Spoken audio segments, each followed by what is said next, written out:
A friendly neighborhood, a loving wife, a reasonable job, and a compelling faith in Christ. Nothing more can a man reasonably ask for in the world of today. Tayo felt he had all of these until an overly friendly neighbor arrived on the scene.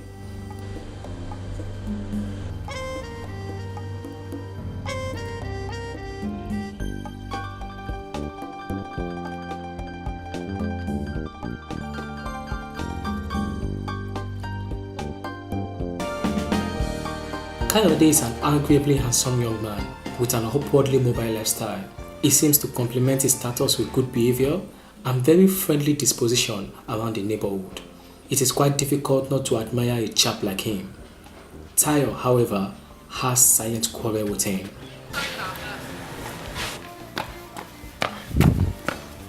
Hello, Mr. Tayo.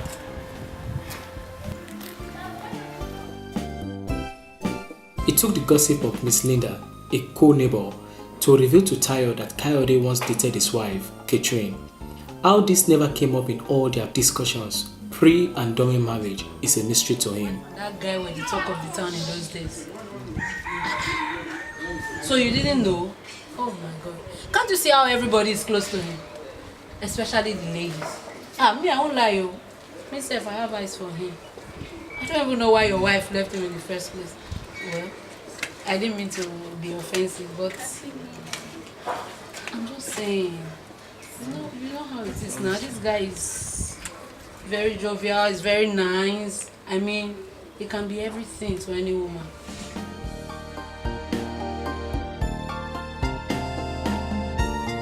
Kayode has been living in the estate for over 3 months now and hung out in Tayo's flat with Catherine on several occasions. While Catherine never mentioned the relationship between them is only known to her. Tayo had confronted Catherine about this after hearing from Miss Linda, and Catherine apologized, saying she never thought of it as it was totally a closed chapter in her life. You know the car, man, the guy just went crazy. Thanks. Yeah, so. Thank you. You care for one? Thank you. This one doesn't make people go mad now. What's it? Just doing gum. Come on. Yeah, you can even take a bath with it, man. So, let's have a drink. Where do you even get all these guns from? Yeah, nice stuff, man. Please open for me. You buy them in the supermarket. You know? You always have guns in your pocket. You know, I'm a guy now. Nice guy supposed to, like. It's nice though. Is this from Saudi Arabia or where do you get it? I can tell you. There has never been an issue of distrust in their 3-year-old marriage, and the supposed relationship between the two ended close to 7 years ago. Still, Tayo cannot say exactly why he's not comfortable with the situation. He wishes he can make changes, but he is living in a company-rented apartment with some of his colleagues. Moving out is not a cheap option. Asking for Kayode not to visit his flat any longer will raise questions around the neighborhood also.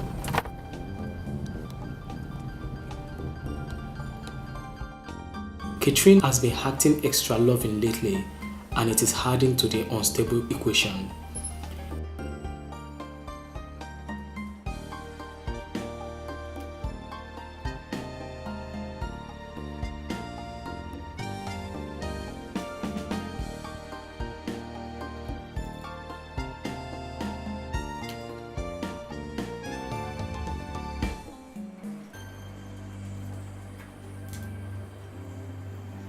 Tayo is praying.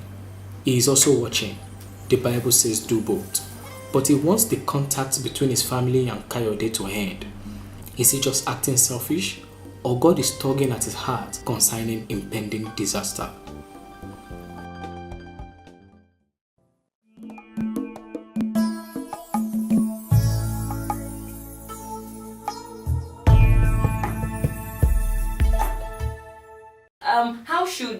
How should someone undo an ex who's already married? Kayode, now to all the Kayodes outside there, how should you deal with you probably you start staying in the same neighborhood, or you move to a new church and then your ex is there and the person is married? Especially for people like Kayode that are naturally friendly. I could almost fall into that kind of situation. You're just a friendly person. Nothing is deeper than what you're saying. Like there's no deep thing. It's just surface for you. So how do you handle it such that you don't step on the foot of the spouse? Victor. How should someone undo an ex who's already married? Kayode, now to all the Kayodes outside there, how should you deal with you probably get into you start staying in the same neighborhood and then your ex is there and the person is married? Especially for people like Kayode that are naturally friendly. I could almost fall into that kind of situation. You're just a friendly person. Nothing is deeper than what you're saying. Like there's no deep thing. It's just surface for you. So how do you handle it such that you don't step on That's it's a tough one. Let's say me, I moved to an environment and all of a sudden my next door neighbor, his wife was my ex. For me, I'll say I'll collect my money, move to another compound. That is if you have not gone past the feeling. Because I don't want trouble. Because even if I've overcome, I don't know about her. And then eventually when her husband discovers that I was ex to the wife, I don't know how comfortable they will be living with me in the same. So I'm just telling you practically that if it's me, I'll collect my money, move to another house. Really? No, That's the what I'm truth going to about do. it is that for I just like being sincere. That's what I'm going to do. Because I don't want to cause trouble for another man's home. They are happily married. She's probably, living without me. I'm not in a. All of a sudden, I'm in that environment. Like me, I'm a sports person. So one day, I'm in my neighborhood. I come out of my compound without shirt, and then somebody's wife is now doing like this because of me. I'll pack to another environment. He's just completely right. The thing about it is, for a lot of women I have cancelled who got into adultery, usually the adultery is with an ex, somebody they've dated before. It's easier to Meanwhile, all things were new. No. All things became new. No. All of a sudden they fell. You see what I was talking about? Listen.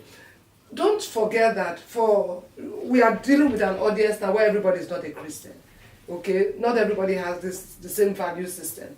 And for some people who got born again, they never grew again beyond that point. Yeah. All right. Now, so you are cancelling this woman.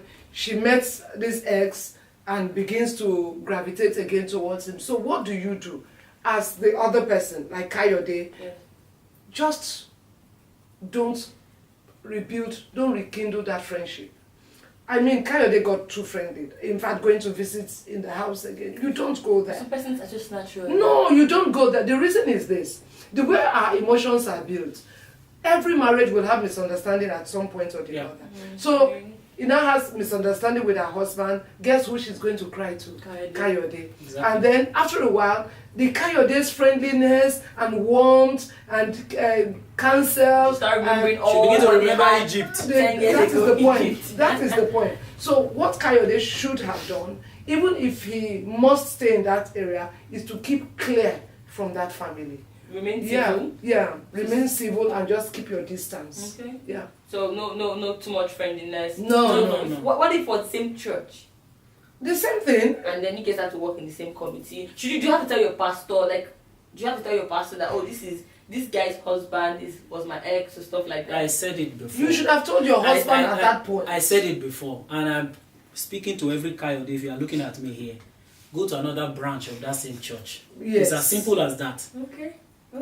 All right. Next question. Because proximity will be extremely dangerous. Yeah. Next question. Now that your former boyfriend is in town, is in the neighborhood, not just in town, and I think we've talked about the fact that she should have told her husband immediately she saw that signal. Okay, now that she didn't tell the husband, how can they deal with that? How can they leave that place? Like how? Because the husband now even if the girl did it ignorantly and innocently, there's already distrust. He already feels like, why did she not tell me? Something must be wrong. So how do they leave that place? Not how do they leave the total situation right now, we get there, but how do they leave the place where the husband is not suspicious of the fact that she didn't tell him? Okay, before we get to the point of how they get out and navigate from that situation, the first thing I'd like to say to every married woman, especially the married women, don't fraternize with an ex for any reason.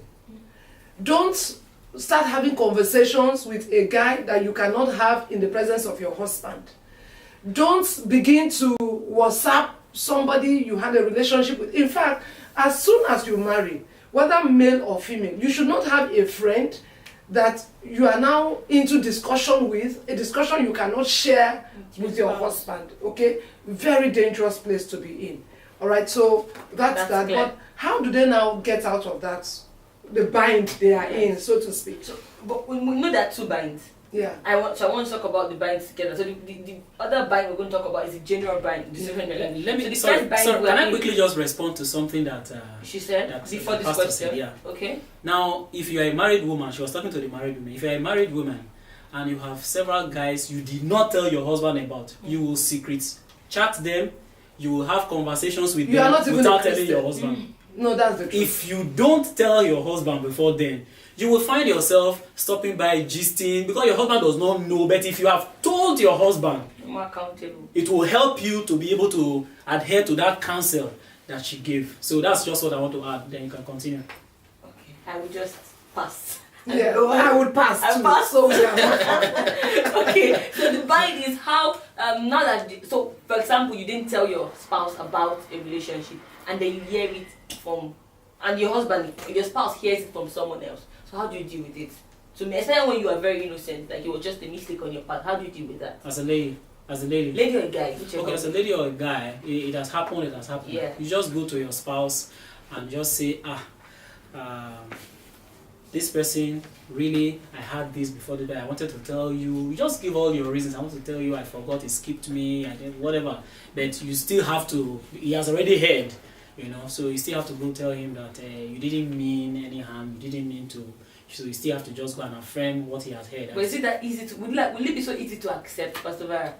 Nothing is easy. It depends on the kind of relationship they've had prior to that. From this situation, they've had a happy marriage, a happy relationship. There's not been issues of distrust. So when the wife comes and says, "So I'm really, really sorry, I ought to have told you," and then apologizes, the man should be able to accept it and take it like that. And quickly, I just want to say, there are situations that happen in our marriages. I've been married for 28 years. Now, situations that happen, when a spouse comes to apologize, accept the apology and don't now create a brick wall between the two of you, because then you give the enemy an edge. If the apology has come, accept it and give the person the benefit of the doubt. Okay. Forgiveness is key regardless of what the situation is. Precisely. Okay. Alright, so the next question will be when it comes to our family's well-being, what should be the things we should think about? Tyler is thinking of what to do, but what is influencing his judgment is what will people say. Is that something to think about? That's a very childish response. Is that something? Or what do you think? It's a very childish response. It's a very childish. I could walk up to my pastor to say, "Pastor, I want my wife to leave the choir." And then the pastor says, "Well," I say, "This is the reason. I'm not thinking about what anybody will say. Right now, I'm thinking about what's good for my family." Or, "Pastor, we want to leave this branch to go to another branch." Or, "What will church members say?" Who cares what they say? It's about the well-being of my family at that point in time. So, because they will say more when the marriage breaks. Exactly. So they better say now for this small one if they want to say anything. Okay. Exactly. So family first before anybody else. Precisely. Okay. And then, in dealing with issues, we should be extremely careful. This is my family. My family is priority.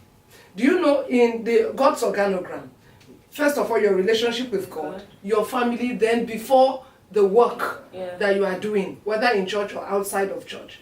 So anything that impedes on that marriage, two of you must stand together and have a common front to fight it. As Pastor has said, even if it means changing branch, this guy couldn't move from where he was, but there are other things he could have done. I'm sure you are going to ask the question along that line. Yeah. Okay, so flip question. Now we've been talking from the part of the woman is one that had the ex, the man that was one that has the ex, and you know how the man is the head of the home, so you can almost make decisions that even if the woman is not comfortable with, she has to go with. So what happens when it's your husband that has an ex? You can't make decisions for him whether we're right or not. We are Christians and we are Christian wives. You can't tell honey, we have to move from this neighborhood. You can't say that. So how do you get your husband to a point where he sees that this girl was sent in quotes, to come and wreck us? This girl's going to wreck us if we don't do something about it. How do you get your husband in a submissive way? How do you get your husband to get to that place? Again, it depends on the kind of relationship they've had. Okay. I believe that every marriage is designed to be a friendship. Every marriage is designed in such a way, the way God orchestrated it, that you should be able to discuss with your partner, because we are together in this boat to sink or to swim together. Now, so if I notice that there is an ex from my husband who appears to now want to, I should be able to call my husband and say, "Honey, see, this thing, it will not work." I give an example. I'm a pastor. When we started pastoring the church initially, there was a sister in the church who would like to come, put coke in a flask, bring for my husband, and the rest. I called my husband and said, "Go walk." That is not our ministry. She cannot be pouring coke for you. You are my husband. Let her do another kind of work in this church. And we discuss it at home. The sister doesn't have to hear. But if it's a man who doesn't have that rapport with the wife, it will be Third World War. So again, it boils down to the kind of relationship the two of them share at home. Then it will be easy for the woman to walk up to the husband and say, oh honey, I think let's watch out. But now around here, we have a lot of men that are not like that. You have a good husband, you have a good marriage, and we're glad for that. But a lot of women, and you cancel this kind of people, they're not like that. So when you have a husband that is the Lord and Savior of the home, in quotes, how do you deal with him? Some men enjoy it. They enjoy when they have people to flirt with. So if your husband is like that, then you have to, just like she said, you talk to him. Talk to him to see reasons that this lady is, So you do your part by talking, you do the rest by talking to God, and hopefully God will. But if your husband just doesn't want to listen, then it's a cross, I'll say. It's a cross you have to carry, because he's the head of the home. You are not going to be the one to force him to say, we must relocate today to Asubi. You are not the one to make that decision. He's the one to make that decision. So you talk to God, talk to him in a friendly manner. We have lots of ladies who, they will nag the man to go and please the ex. They will nag him until he will finally settle for the ex. And some women will even go and call the ex and fight. And use people to threaten the ex. The weapons of our warfare are not carnal. So deal with it in your home. Deal with it with God. Yes. Okay, but can we say that the extreme will now be to call a third person? Yes, maybe your pastor. If your husband would not listen to you, can call someone that your husband can listen to. Then again, that again depends on the kind of husband, because there are some husbands that will warn you the day my matter goes to a third party, you are off this house. Oh my God. I'm tired already. Okay, we have to go on a quick short break. Don't forget, you could follow these people on Facebook. They're both on Facebook. Yeah, the Facebook addresses are showing right now. You could follow the Cliff Studio and ask questions. You could follow me. Ask questions if you need to ask questions. Talk to someone if you need to talk to someone. Please, you have to be making good decisions. We'll be on a break. Don't go anywhere.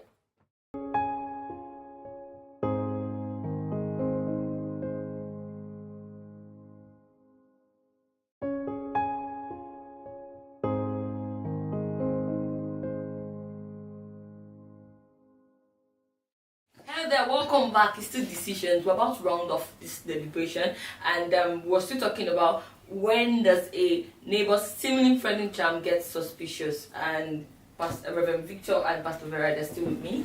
Welcome. How have you been doing? Hope you've been enjoying us. Enjoying it. Okay. Quickly, just very briefly. On the flip side, we know that what Linda did, the gossip girl, we know that she did them a favor. She helped, save an impending, danger. But then again, how do you handle gossips from outsiders? How should you filter what someone tells you about your wife or your husband? Well, I'll start by saying that the way everyone should package his or herself in a way that people find it difficult to just come and do this to you. You understand? There's a way you make yourself open to stories, you'll be hearing stories. There's a way you pattern your life in such a way that people won't come to you they come to you when they have, you understand? So that's what I want to say on first. Secondly, if people come to you and they say those kind of things to you, I want to advise every other person there, every other person watching, to know that there are really some people who claim to be your friends, but they hate you and they want what is good for you to be destroyed. So some people who actually come and tell you things that are unfounded. So for that reason, if anyone comes to say something about your wife or something about your husband, don't just swallow it hook, line and sinker, as some people do and they are regretting today. So you have to filter things. You have to, even if you hear things, you have to give your spouse the benefit of doubt, ask, and then get. So you shouldn't ask from. So there, that guy in code. You should ask from. I heard this and this happened. Is it true? Is that the right way to go about it? When you say give your spouse a benefit of doubt, how do you go? What I mean is that someone comes to tell you that I saw your wife. Let's just give a typical example. I saw your wife in a hotel with another man. That statement alone will destroy some people's world and destroy that marriage. But if I hear something like that, my wife will return from work. I'll say, where are you coming from, or whatever, as in, were you at so place at you know, and then she will now say, no, me, or I went there to do a particular business. I said, you understand? That's the giving your spouse the benefit of doubt I'm talking about. Some people will just believe that information, hook, line, and sinker. They will not even give their spouse the opportunity to explain. Again, it boils down to the issue of relationship between the two parties. It's important that if you want your marriage to be happy, you just don't want to coexist with somebody, make every effort to develop a friendship in that marriage. Let your partner be your friend. So anybody that is coming is a third party. Whatever the person has to say, the first thing you would ask that person, see, this thing you are telling me, I'm going to tell my wife. And I'm going to say, you told me. If you know you cannot back it up, then be out of here. Okay. But if the person says, no, just don't tell your wife, just between two of you, don't accept that. Yeah. Any story of between, that was the problem Eve had in the beginning. Yeah. Just between me and you, Satan. Okay? So anything just between me and you, and the person wants to cut off your spouse from that discussion, don't accept it, because that's the genesis of trouble. Yeah. Okay. But then again, the person may not want you to say, I told you. But that doesn't mean you will still not ask your spouse. Okay. You understand? It doesn't mean you will still not ask your spouse. But you can but still in the go ahead. of not keeping anything, you can still go ahead to eventually tell your spouse. No, but you are still going to ask your spouse. But what I mean is this: someone tells me that I saw your wife in Wellington Hotel with a man. You know, and the person is painting all these kind of pictures. And then I asked my wife, "Were you at Wellington Hotel today?" And she says yes. I'm still going to be listening for her to. Some people will just say, "Oh yes, oh so you were in Wellington Hotel." You understand? No. Let her finish talking. You understand? It's even possible she went there with her father at the other. You understand? So let her finish talking. The point I'm making is sometimes this example you just painted. Now somebody comes and says, "I saw your wife in Wellington." My wife?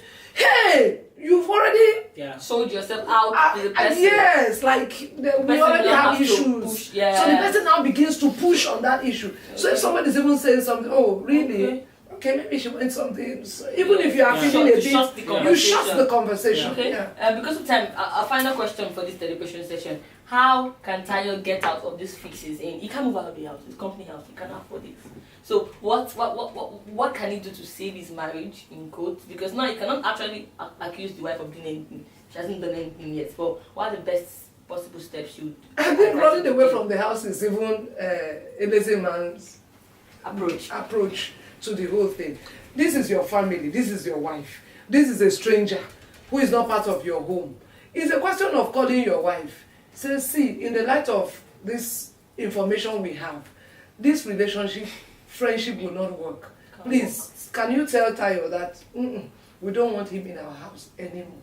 So by the time she meets Tayo, please, my husband, I've told him about what we had before, so he's not comfortable. He's not comfortable with it, so please stay your distance. Finish. I agree. But just to add to it, she should not even only say my husband is not comfortable with it. Even me, I'm not comfortable with it. You shouldn't come into our house again because of So we're in total agreement. What if you can't get the wife to get to that place of where she sees? She has to get to that point. No, but it's a valid question. It is. It's a valid question. Some women say, but what is wrong with just why are you jealous? I knew, just quickly, before you answer the question, I knew a family friend, I know of them, they're senior, they have 2 kids now, and there was this guy that was chatting, just normal friends to the family, but was always chatting up the wife. At some point, he now sent her an emoji. You know, emojis have different expressions. Sent her an emoji that had love face, like love-eyed emoji, and the husband saw it casually. Like, what's this? He blocked the guy immediately. Like the way he just said it, fast, she's not gonna play with me. The wife just laughed about it. She didn't take offense. But some women could. It's my phone. You can't be blocking people on my own phone. It's my privacy and all of that. So how do you get your wife, your wife to get to that place where she sees that this guy is not for us? You just you try your best. You try your best, and then if she's not buying it, then you leave her to. No. See, you will leave her. I can't tell my wife not to take somebody's call. I'll just tell her that I don't think this person's call is. And if she wants to continue to take the person's call, I'm not going to force you to say I must. But personally, if it's me, I can talk to that guy personally and say, "Oh, I appreciate if you don't visit us again." If my wife is, Okay, if your wife is not if my wife is not willing to That go, is and it. I can tell the guy one-on-one, say, I don't think you should visit us again for this reason. I don't think you should be calling my wife again. Then let it now be that my wife is coming to fight back, say, oh, so you told my friend not to be they will visited. know That's what a is different, you understand? Then But I'll catch meet the fish guy from myself. the I can pan. meet the guy myself and say, please, you know, I've had to tell. There was a time I was around for I was away for a long time. A friend of mine who is a pastor, he will call my wife 11 p.m., 12 p.m. We pray for my wife 30 minutes. We can't. So my wife tell me, say, this person prayers. I told my wife, I said, you know what? Just tell him that this is the period you want to sleep and you're not comfortable with that kind of. Lucky enough, she did it, and then the guy stopped. I didn't have to go and tell the guy. He respected himself. You know, so. And to push it a little bit further, especially if you're a woman out there, you are listening to this, I want you to know that there is no third-party relationship that is going to help your marriage. Okay. And sometimes some women foster those kind of relationships because of some little gains. It could be emotional gains, you know, this person is a shoulder I can cry on, or sometimes it's even money, financial gains, so you just want to keep that. It's just a friendship. It's dangerous. And if your husband says to you, I don't want a particular relationship, this women liberation thing, who are you to talk to me? Don't go there, because that is a sure way of breaking your marriage. If your husband says, I don't want this relationship, okay, that's fine. I know there are some excessively jealous husbands, but then on the average, balanced man, you just believe him, accept what he says, and tell the other guy to push somewhere else. Yeah. Can I also just say, every man out there, try your best now. Come on. You know, as my wife and I were driving out, she did something that I was not happy about, but I saw that she was looking beautiful. I just said, you're looking, so that if somebody else tells her, it will not be big deal now. Our main man is telling now. So every guy there, try your best now. Step up. Come on now. Kilo shele. Step up, and so that no matter the competition, you can step up to the competition. Can you see how it's like? It's impossible. Can you see it's already up? No, especially in Christian circles. Yes. It's like we kill romance. It's all Holy Spirit, Holy Spirit, Holy Spirit. Assistant Holy Spirit. I mean, we have become assistant Holy Spirit. Let's calm down. Let's enjoy our marriages. Let's have fun. And show younger ones that we can have fun as married Christians. Exactly. Thank you so much. This conversation has been wonderful. I hope to have both of you on the same set again. I think both of you are good for each other right now. Alright, that's how much you can take. If you still have questions, you could reach out to them one-on-one, or you could reach out to us in our Cliff Studios. It was so nice. Like, I wish we didn't have to end this, but we have to. Till we see you again next week. My name is Ochobi again, and it's Decisions. Please keep making godly decisions. Bye.